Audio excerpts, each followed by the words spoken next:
La FRCA, le département de la Réunion et Groupama vous présente Terre d'ici.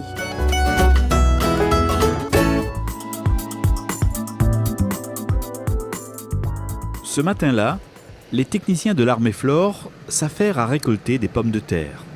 Nous sommes ici à La Saline, sur une parcelle d'essai située à 400 mètres d'altitude. Oui, en fait, on est sur une parcelle qui est mise à disposition par la Saphir, sur laquelle on met en place des essais de pommes de terre dans des zones qui ne sont pas traditionnellement des zones à pommes de terre, comme peut être le sud de l'île, enfin les hauts de Saint-Pierre, on va dire. Et donc en gros, c'est pour voir comment se comportent les variétés qu'on cultive traditionnellement et qu'on essaye également sur d'autres sites, comment elles se comportent à ces altitudes-là et dans ces zones-là où les sols sont différents, la pluviométrie est différente, voilà, pour voir un peu comment elles se comportent. Depuis 2013, en effet, l'armée Flore a entamé un gros volet de recherche sur le précieux tubercule. Objectif, trouver les meilleures variétés de pommes de terre à cultiver dans notre île. On travaille actuellement en étroite collaboration avec la FN3PT, donc c'est la Fédération nationale des producteurs de plants de pommes de terre. Donc eux, ils exportent une grande partie ils exportent partout dans le monde. Ils connaissent bien les variétés parce qu'ils les connaissent dans différents milieux. Et donc du coup, l'idée, c'est de travailler avec eux pour trouver les variétés les plus adaptées au contexte réunionnais et aux besoins des consommateurs. Sur cette parcelle des Hauts-de-Saint-Gilles, 2 nouvelles variétés de pommes de terre sont ainsi évaluées en plein champ, en conditions réelles de culture. On essaye des variétés de consommation courante qui sont plutôt traditionnellement connues à La Réunion, donc plutôt gros tubercules avec des rendements importants, en blanche ou en rouge. Donc là, c'est ce qu'on appelle des consos. Et on essaye aujourd'hui des variétés dites de chair ferme. Donc c'est ce qu'on connaît comme variété type raclette ou type pomme de terre rissolée. Donc c'est des pommes de terre qui vont être moins grosses, avec des rendements un petit peu moins importants quand même, mais qui ont un goût un petit peu plus prononcé de noisettes, de châtaignes, et donc qui sont plus destinés à ce qu'on appelle faire de la segmentation.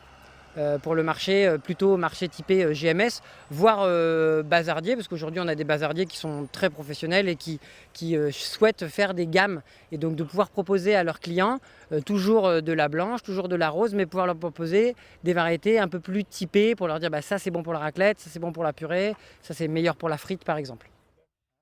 Petite mais goûteuse. Voilà, petite mais goûteuse. L'idée c'est ça, on est plutôt sur des pommes de terre avec un... Alors je dis pas que les autres n'ont pas de goût, mais celles-là, elles se tiennent un petit peu mieux à la cuisson. Voilà. Je pense que pour un bon porc pomme de terre, voilà, je pense que ça pourrait passer. Il faut juste s'habituer à ces calibres un petit peu plus petits, et pour le producteur aussi à un petit peu moins de rendement quand même sur ces variétés-là. Thomas Deslandes nous présente une autre variété qui devrait aussi avoir du succès. Les producteurs sont toujours friands d'avoir un peu des nouveautés en rouge, surtout là sur les zones ouest où on remarque que souvent les pommes de terre avec la chaleur elles pâlissent un petit peu, donc elles perdent leur attrait. Et donc ça c'est une variété qui s'appelle Dacine. Ça fait quelques années que je voulais la faire rentrer, c'est assez nouveau. Donc le début du développement de la variété commence à se faire, donc voilà, c'est la première année. C'est la première année où on l'a, et globalement, elle garde bien sa couleur rouge. Voilà, les tubercules sont de bonne qualité, un peu allongés, mais c'est surtout qu'elle garde sa couleur et elle a une jolie peau. Voilà.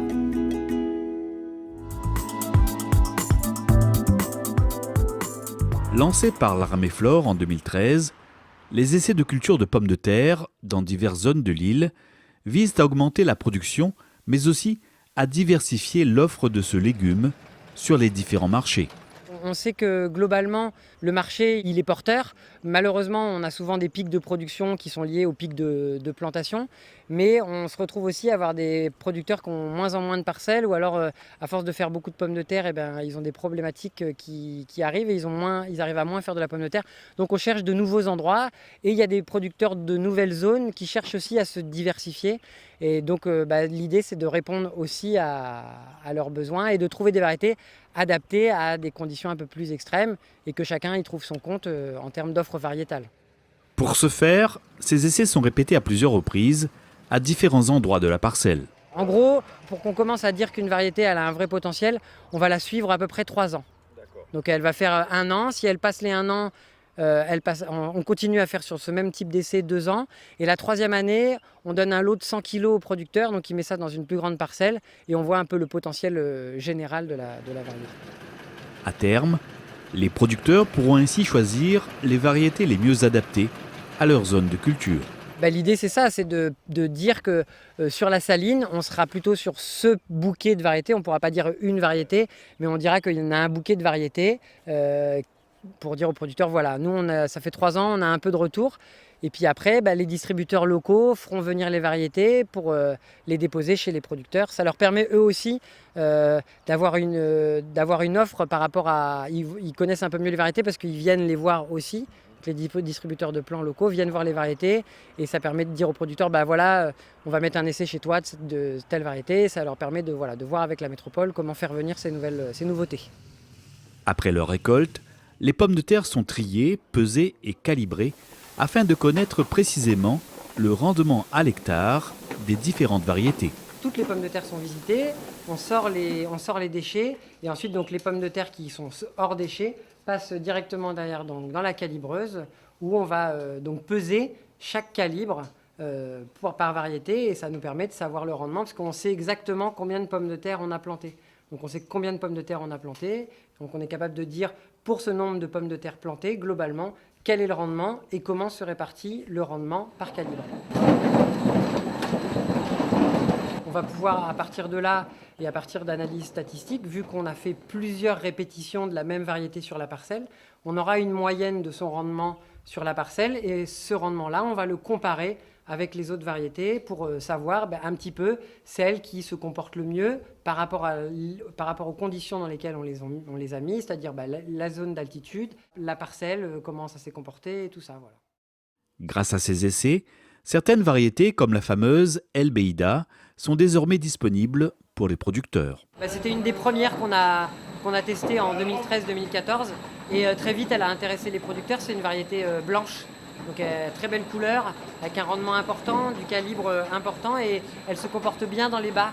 C'est une variété qui part beaucoup dans les pays du Maghreb et en gros elle est assez habituée à la chaleur, donc elle se comporte bien à La Réunion, elle fait un bon rendement et aujourd'hui elle est libérée. L'armée flore, on n'a plus du tout d'essai avec. Et donc il y a des distributeurs qui en font rentrer et des producteurs qui en plantent aujourd'hui tous les ans.